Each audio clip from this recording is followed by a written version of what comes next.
હું તમારો ગુસ્સો સમજી શકું છું.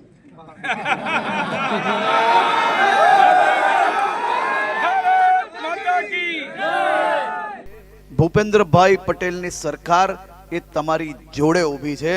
ફોન કરજો, અડધી રાત્રે આવી જઈશ.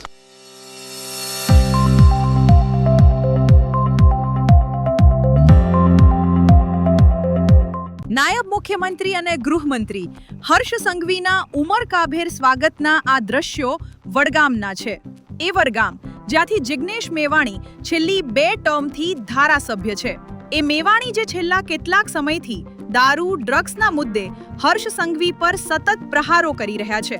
જ્યારે વડગામની આ ધરતી પર નાયબ મુખ્યમંત્રી સંઘવી પહોંચ્યા ત્યારે તેમનું ઢોલ નગારા સાથે ભવ્ય સ્વાગત કરાયું. ભારત માતાનો જયકારો ચારે બાજુ ગૂંજી ઉઠ્યો. અને જે વિશ્વાસ હતો, આ જ વિશ્વાસથી હું ગુજરાતના દૂષણોની સામે લડું છું ને લડતો રહીશ. એક સાથે 160 થી વધારે વિદ્યાર્થીઓ, યુવાઓ અહીંયા વાંચી શકશે ને એમનું ભવિષ્ય ઉજ્જવળ કરી શકશે. આપણે વડગામમાંથી આવનારા સમયની અંદર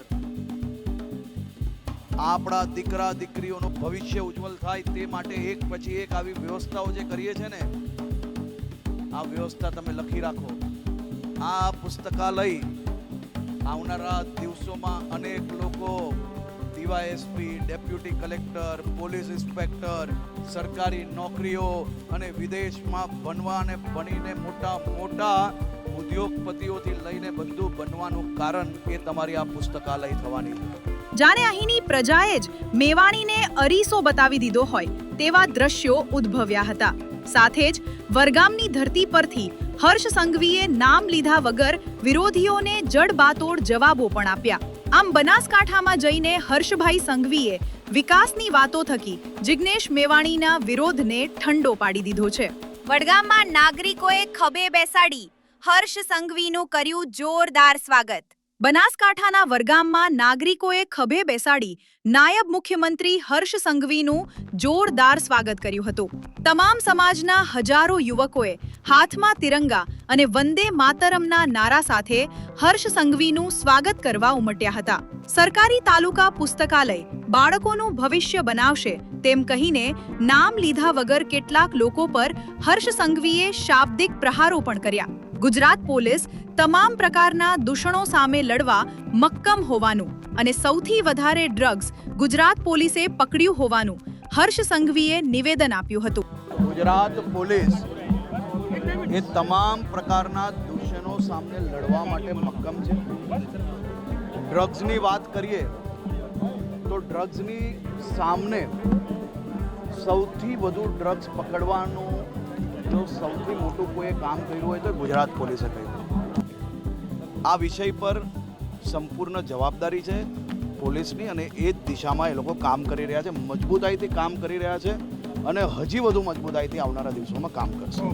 વડગામના રાજકારણમાં આવેલો નવો વળાંક છેલ્લા ઘણા દિવસોથી દારૂ, ડ્રગ્સ અને શિક્ષણ મુદ્દે મેવાણી અને હર્ષ સંઘવી વચ્ચે શાબ્દિક યુદ્ધ ચાલી રહ્યું છે.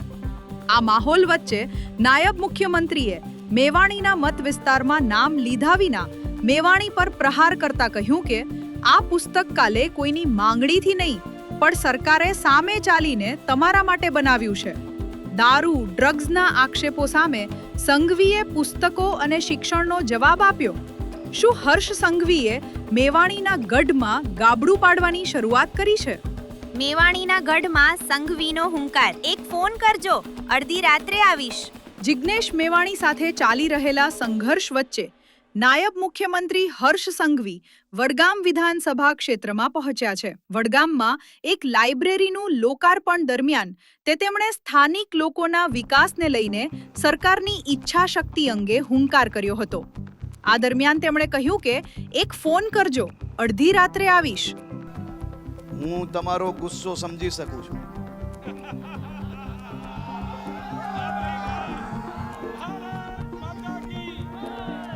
હું તમારી તકલીફ પણ સમજી શકું છું. પરંતુ આપણે સૌ સાથે મળીને ક્યારેય કોઈ પ્રકારના આક્રોશ આવવાની જરૂર નથી.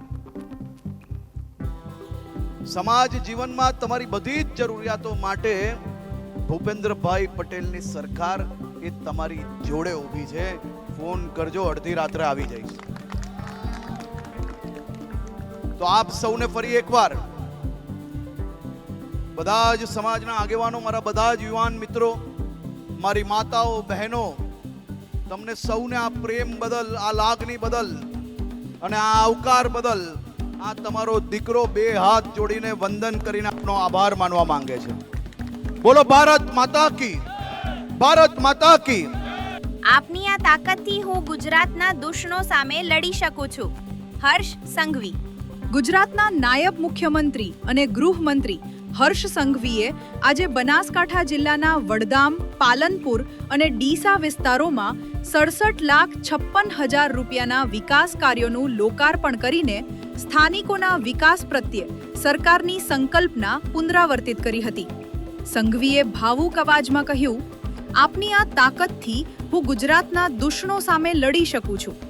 જો કે આ દરમિયાન હર્ષભાઈ સંઘવીએ સરકાર તરફથી વડગામ તાલુકામાં પાછલા ઘણા વર્ષોથી તદ્દન એકલો મૂકી દેવાને લઈને પણ વાત કરી હતી. તેમણે કહ્યું કે હું તમારી તકલીફ સમજી શકું છું, તમારા ગુસ્સાને પણ સમજી શકું છું. જો કે આ વચ્ચે તેમણે મુખ્યમંત્રી ભૂપેન્દ્ર પટેલની સરકારની વિકાસ નીતિને લોકોના ગુસ્સા અને તકલીફને સમજીને સુધારવાની પ્રતિબદ્ધતા વ્યક્ત કરવાનું વચન પણ આપ્યું છે. વડગામમાં 4 કરોડથી વધુના ખર્ચે તૈયાર કરવામાં આવેલા સરકારી તાલુકા પુસ્તકાલયનું હર્ષ સંઘવીએ ઉદ્ઘાટન કર્યું. 20,000થી વધુ પુસ્તક રાખવાની ક્ષમતા અને 169 વિદ્યાર્થીઓની બેઠક ધરાવતા 2 માળના આ પુસ્તકાલયનું હર્ષ સંઘવીએ ઉદ્ઘાટન કર્યું. આવા પ્રકારના વિડીયો તમને જોવા ગમતા હોય તો હોટલાઇન ન્યૂઝ ચેનલને લાઇક, શેર અને સબસ્ક્રાઇબ કરો.